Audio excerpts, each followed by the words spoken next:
Chapter 24. And so Edward Tulane was mended, put together again, cleaned and polished, dressed in an elegant suit, and placed on a high shelf for display. From this shelf, Edward could see the whole shop: Lucius Clark's workbench and the windows to the outside world, and the door that the customers used to enter and leave. From this shelf, Edward saw Bryce open the door one day and stand on the threshold, the silver harmonica in his left hand flashing brilliantly in the sunlight flooding in through the windows. "Young sir," said Lucius, "I'm afraid that we made a deal." "Can't I see him?" asked Bryce. He wiped his hand across his nose, and the gesture filled Edward with a terrible feeling of love and loss. "I just want to look at him." Lucius Clark sighed. "You may look," he said. "You may look, and then you must go and not come back. I cannot have you in my shop every day mooning over what you have lost." "Yes, sir," said Bryce. Lucius sighed again. He got up from his workbench and went to Edward's shelf and picked him up and held him so that Bryce could see him. "Hey, Jangles," said Bryce. "You look good. The last time I seen you, you looked terrible. Your head was busted in and—" "He is put together again," said Lucius, "as I promised you he would be." Bryce nodded. He wiped his hand across his nose. "Can I hold him?" he asked. "No," said Lucius. Bryce nodded again. "Tell him goodbye," said Lucius Clark. "He is repaired, he has been saved, and now you must tell him goodbye." "Goodbye," said Bryce. "Don't go," thought Edward. "I won't be able to bear it if you go." "And now you must leave," said Lucius Clark. "Yes, sir," said Bryce, but he stood without moving, looking at Edward. "Go," said Lucius Clark. "Go." "Please," thought Edward, "don't." Bryce turned. He walked through the door of the doll mender's shop. The door closed. The bell tinkled, and Edward was alone. Chapter 25. Technically, of course, he was not alone.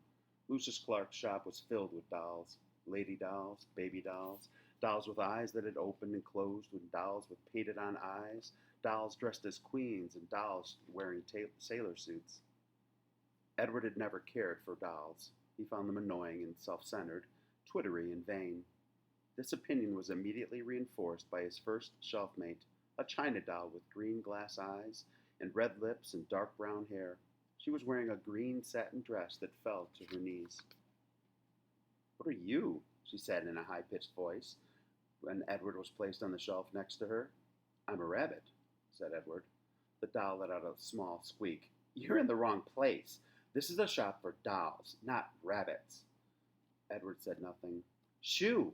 said the doll. "I would love to shoo," said Edward, "but it is obvious that I cannot." After a long silence, the doll said, "I hope you don't think that anyone's going to buy you." Again, Edward said nothing. "The people who come in here want dolls, not rabbits. They want baby dolls or elegant dolls, such as myself, dolls with pretty dresses, dolls with eyes that open and close." "I have no interest in being purchased," said Edward. The doll gasped. "You don't want anybody to buy you? You don't want anybody to be owned by a little girl who loves you?" "Sarah Ruth, Abilene." Their names went through Edward's head like notes of a sad, sweet song. "I have already been loved," said Edward. "I have been loved by a girl named Abilene. I have been loved by a fisherman and his wife, and a hobo and his dog. I have been loved by a boy who played the harmonica, and by a girl who died." "Don't talk to me about love," he said. "I have known love." This impassioned speech shut up Edward's shelf-mate for a considerable amount of time. "Well," she said at last, "still, my point is that no one is going to buy you." They did not speak to each other again. The doll was sold 2 weeks later to a grandmother who was purchasing her for her grandchild. "Yes," she said to Lucius Clark, "that one right there, the one with the green dress. She is quite lovely." "Yes," said Lucius, "she is, isn't she?" And he plucked the doll from the shelf. Goodbye and good riddance, thought Edward. The spot next to the rabbit stayed vacant for some time.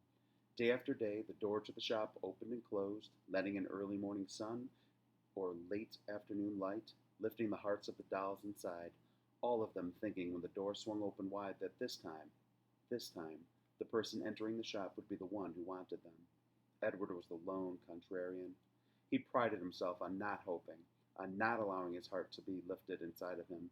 He prided himself on keeping his heart silent, immobile, closed tight. "I am done with hope," thought Edward Tulane. Then one day at dusk, Right before he closed the shop, Lucius Clark placed another doll on the shelf next to Edward.